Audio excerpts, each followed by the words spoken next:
All right, I think I'm going to get started. So my name is Chris Lucero. I'm a graduate student at Appalachian State University, and I'm going to be presenting my project. This is actually my undergrad research, which is the spatial temporal patterns of youth isolation and loneliness over the course of the COVID pandemic, looking at crisis text line data.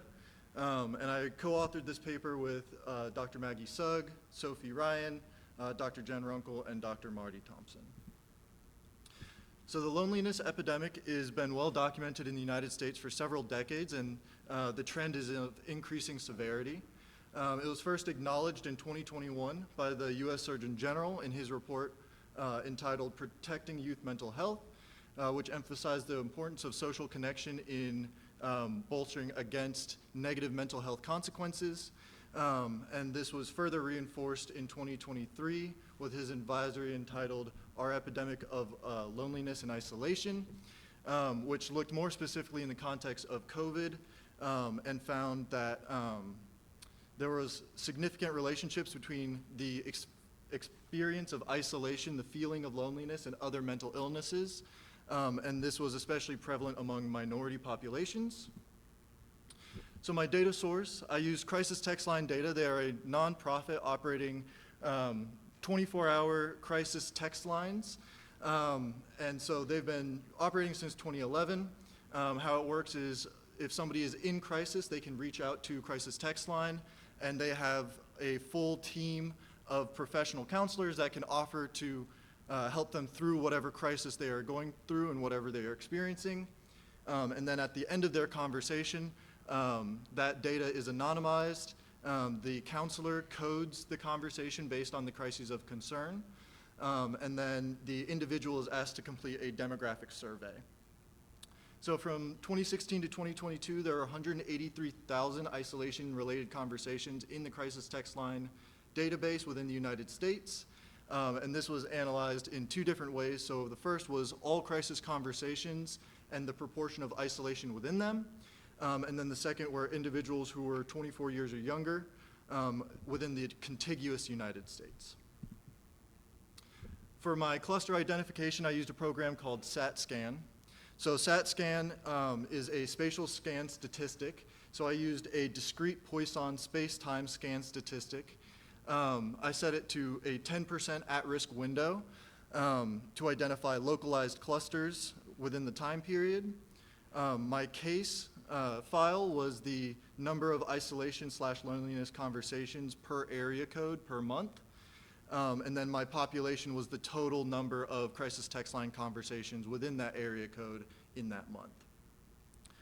Because it was a space-time scan statistic, the at-risk population is actually a measure of size, so it looks at 10% as the neighborhood for each zip code or each area code has a 10% window.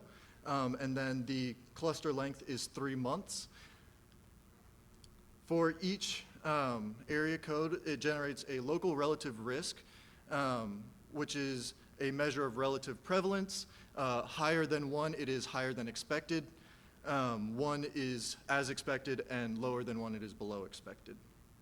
To assess the statistical significance of each cluster, there were Monte Carlo replications performed. I performed, I believe, 99,000. And so how that works is it generates these iterative scans, and then with the Monte Carlo replications, it can output the best, most likely cluster. And then the final cluster locations were exported into ArcGIS Pro for mapping of both the cluster locations themselves and the zip code or the area code's relative risks. So because this is a GIS conference, I wanted to talk a little bit about why I used Poisson Spacetime instead of ArcGIS Pro, right? We're all used to Esri products. And so the advantages that Poisson Spacetime Scan Statistic provides is that it's a moving cylindrical window. And so with ArcGIS Pro, in any of their cluster detection, you have to set a neighborhood or a distance band to be looking within. And then as well, you have to set a very specific time increment. So if I were to look at a whole month and I want to look at it by week, I have to set it to 7 days.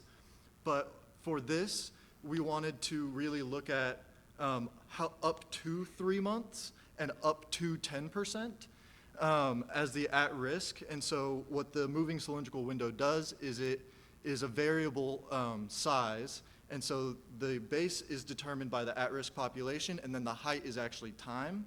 And so it can identify clusters between 1 month and 3 months instead of just only 1 month clusters. It also assumes a Poisson distribution, which helps to account for variable populations among area codes. And then the statistical significance, again, determined by a likelihood ratio through Monte Carlo simulations. And again, the key differences, so the space-time window scans and identifies clusters with a fixed spatial relationship and temporal interval. And so in order to test multiple intervals, you have to run the scan 1,000,000 times to get each iteration. And then it also assumes a normal distribution of population and does not account for underlying population. So in this study, some other methods that I did utilize, I did a proportional time series of isolation conversations to all conversations to capture that increase.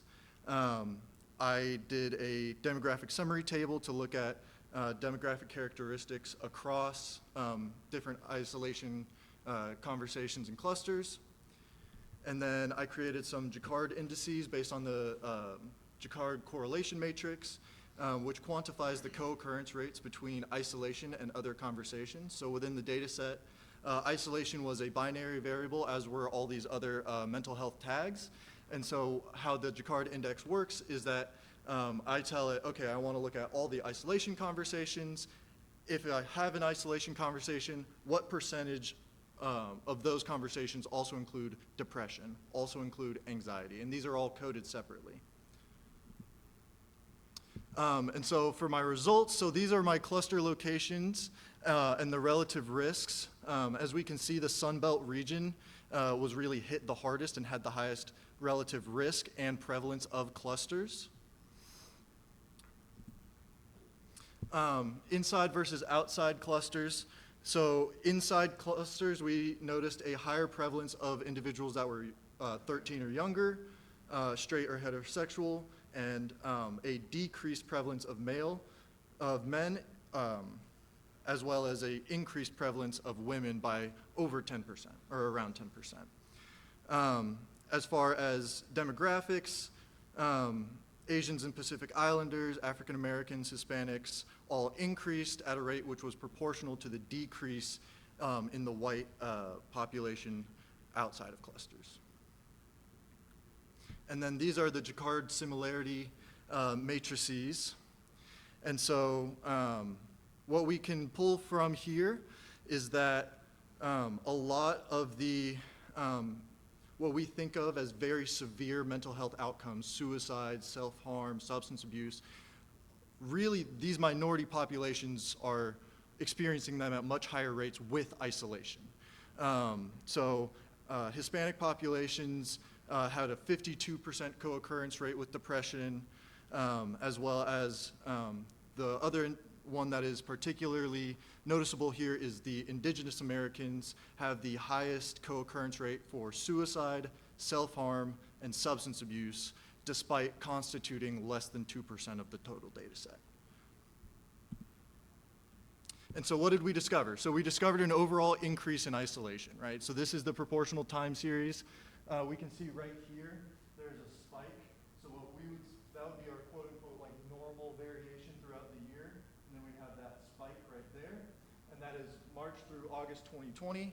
All of my clusters were identified in May through July of 2020. We believe that this overall increase was caused by adherence to COVID-19 guidelines, social distancing, work, school from home, reduced times with friends and family. All of those had the effect of reducing social support across the country. And so what we also see is that there was a significant relationship in this time between isolation and suicide, depression, anxiety, and relationship issues. So when trying to understand this pattern a little bit better, the first thing we looked at was COVID hotspots. And so COVID hotspots Down below that is Lauren Anderson. She's another faculty at Appalachian State. But she identified hotspots of COVID transmission, and I identified hotspots of isolation, and what we found was that both of which overlap in the Sun Belt region primarily, with some overlap in other regions, you know, the Midwest, Northeast, all of those. And then, so how is this connected across space? So the other similarity that we noted beyond just COVID-19 hotspots was in our socially vulnerable communities. And so the CDC Social Vulnerability Index is a measure of a community's ability to respond to hazards and community level threats. And the darker the color down here, you can see is a higher level of social vulnerability, and that is based on socioeconomic characteristics, demographics, housing characteristics. Lots of different measures go into the social vulnerability index, but the overall point is that the CDC is trying to capture how vulnerable these communities are and how much help might they need in a severe event such as COVID-19. And so, as such, it was shown to be a very strong predictor of COVID-19 vulnerability because a lot of the typical avenues of social vulnerability are blue-collar jobs, discrimination, any of these that occur typically in lower-income neighborhoods. That is where we're seeing these. And then during COVID, this served as a transmission pathway because a lot of the blue-collar and service industry workers were frontline. They were essential workers. They couldn't work from home, and so we saw higher cases and deaths within those communities. And then we also looked at bereavement. And so bereavement is loss related to grief related to the loss of a loved one. And it also increased similarly to isolation during the pandemic, sharing a couple of our cluster locations and times. As well, in addition to this, there was also some demographic similarities. So Indigenous Americans and African Americans were both more prevalent within clusters than outside of clusters, and both had heightened co-occurrence between isolation, suicide, and depression. And then, like I said, these communities experienced disproportionate increases in isolation and bereavement due to the high cases and death counts. And additionally, on tribal lands, there's a very big problem with limited internet access, which further added a social barrier to those communities. And so looking at this in terms of the individual, how does isolation affect the individual? So in the interpersonal theory of suicide, they say that social isolation is the strongest and most reliable predictor of suicidal thoughts and actions. And this relationship actually decreases as we age. So the younger you are when you are seeking help, and the younger you are when you are feeling isolated, it is a stronger predictor among younger populations. Kind of similarly to those results, we got that our highest co-occurrence between any age group and suicide metrics was the 13 or younger group. They had the highest co-occurrence rates across, and that is compared to 14 to 17-year-olds and 18 to 24-year-olds. And so we concluded that the younger an individual was when they discussed their isolation with CTL, the more likely they were to also discuss suicidality in some way. And then going a little further into these demographic disparities. So the racial and gender minorities experienced disproportionately heightened mental health burden during the pandemic. Women and gender diverse individuals were more likely to seek help than men, as well as recognize the need for help in the first place.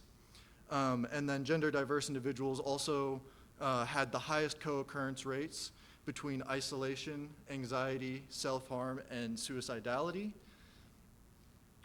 And then across racial demographics, we see an increased prevalence of Hispanic, African American, Asian, and Pacific Islander youth within isolation clusters, which is consistent with the 2021 advisory that warned that minority youth may have a heightened risk of experiencing negative mental health consequences as a result of COVID-19. And so this was kind of my big thing for the paper. It was the geographic approach to health research, right? So often we see health research is case studies. It is, we brought in 50 people, they all tried this drug, and here's how they felt after a month, right? But what that so often does is that puts the burden of care or the burden of relief onto the individual. And so often, like with the socially vulnerable communities, the conditions that are creating this isolation, the conditions that are creating these negative mental health outcomes are not being addressed in the first place. So what is the point of treating the individual when collectively the experience is the same, right? So I believe that the geographic approach to health geography or health research should be utilized more often, as it offers a lot of unique advantages, because it allows you to identify community-level factors that are impacting the mental health of young people.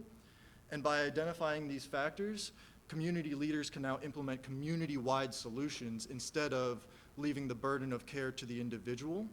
And in terms of effectiveness of care and health care, we see so often that public health initiatives save the public money because instead of everybody individually going to get care through a privatized system, now we have a one system that is working to benefit people, and then individuals can seek needs or can seek their individual needs as well. To improve the geographic nature of this, I would probably limit the scale if I were to repeat this. So I did it at the area code level because that's what we had with crisis text line. But if we could get it down to, a census block, ZIGTAs, anything like that, I think it would allow for even more analysis on the correlated factors among different populations. To kind of wrap it all up, the COVID-19 pandemic did increase isolation and loneliness across the United States, and this was especially prevalent in the Sun Belt region between May and July of 2020. There was a disproportionately high impact on texters who are younger, women, minority, or part of the LGBTQ+ community. Isolation most often co-occurred with depression, relationship issues, anxiety, and suicide. And the regions that we identified here could serve as a guide to mobilize mental health resources in other national crises, resulting in significant disruptions to daily life and loss of life. Any questions?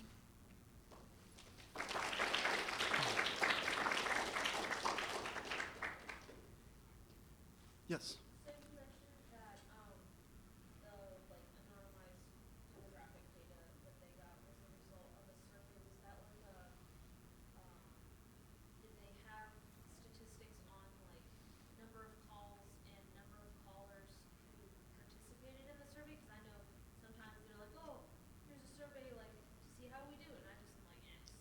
Mm-hmm. Did you come across they had a lot of people who just decided not to report their demographics? Yeah, absolutely. I mean, anytime you're getting survey data, I think we found that, so out of the 183,000, all of those answered the demographic survey.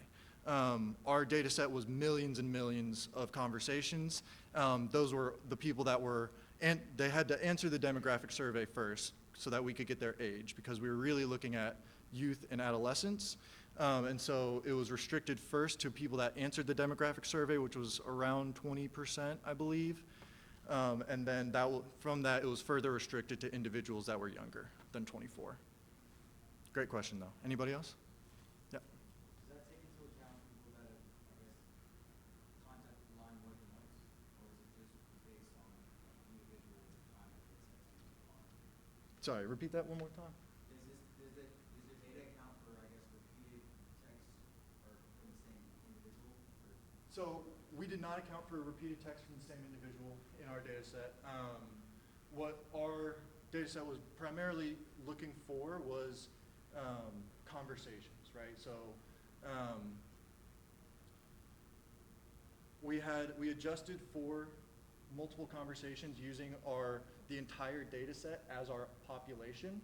And so that was what set our populations for each area code.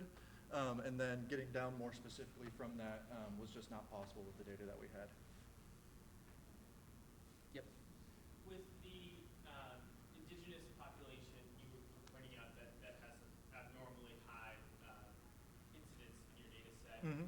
You also pointed out the lack of technological connectivity Right. within this reservation. So I Mhm. would assume that those populations are underrepresented not only because of minority populations, but because this is a text-based thing, and if you don't have cell service, Right. text. No, absolutely. So have you considered looking at any like EIA data, anything like that, in order to kind of beef up that side of your data set? We haven't considered looking at that yet, although that's a great suggestion. I think for us, looking at the connectivity was more of a way to identify potential reasons behind additional isolation within those communities, right? So that they are underrepresented within the data set, which is true, but for them to have the highest correlation with suicidality, substance abuse, and all of that, and self-harm, that is alarming, to say the least, right? So people that do have access are not feeling great. Yep. When you did the comparison to the COVID-19 map data, was that to prevalence of cases or morbidity? So that there were actually two maps there. So the one on the my right, your left-hand side of the screen, that is cases. So the blue is cases, and then the purple is deaths. And we can see just very, very similar patterns between the two. Mhm. Yep. So also in the thought about lack of broadband connectivity and an exacerbation of isolation effects in Mhm. tribal communities. I work in broadband, so I thought about how the Eastern Band of Cherokee Indians in North Carolina has its own broadband company Mhm. that is working with our broadband office to contract projects to kind of fill in those gaps. So it makes us feel like an extra sense of urgency on the Mhm. importance of that work. And it also seems like some best practices could be recommended on a geographical basis to address some of these vulnerabilities. Mhm. And I wondered if your text analysis or lit review as part of this study teased out any other types of potential recommendations. I know recommendations was outside the scope of Right. your study, but beyond just elevating socioeconomic status across the board, and maybe apart from addressing connectivity for tribal communities, do you think you see the emergence of some geographic-based solution recommendations? Well, actually, I really do. So one of the co-authors on this paper, her name's Sophie Ryan, she does some excellent work, and her master's thesis was on the impact of green space on mental health, access, quality, and quantity of green space, and how that impacted community-wide mental health. And so that would be, I mean, obviously that's not possible in every location, right? Metropolitan areas exist and all of that, but in terms of lower income communities, especially within the Sun Belt region, they tend to be more agricultural. And so the access to green space should be there, but what we're finding is the access doesn't matter if the quality is bad. Or if the quality is great, but the access is bad, nobody can get to it anyways. So that's just the first one off the top of my head, but those are the kinds of solutions that can be generated by an approach like this. Mm-hmm. Yep. Were you surprised that during the pandemic that the levels of isolation weren't higher? Yeah, honestly, I was. So 2016 to 2022, I expected all of our clusters to be 2021, right? So, but what we hypothesized in the paper was that there was almost like people got used to it. You know, people found ways around it.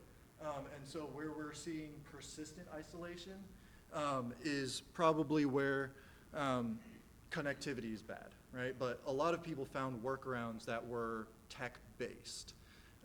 And so I think that's kind of why we didn't see clusters occurring later in the pandemic, is because once, Zoom got up and running and everybody started figuring out how to socialize while not being in person, it got easier for people. But that's a hypothesis. I don't have any results to back that up right now. Anybody else? I think I got time for one more. Cool. All right. Sweet. Thank you all very much.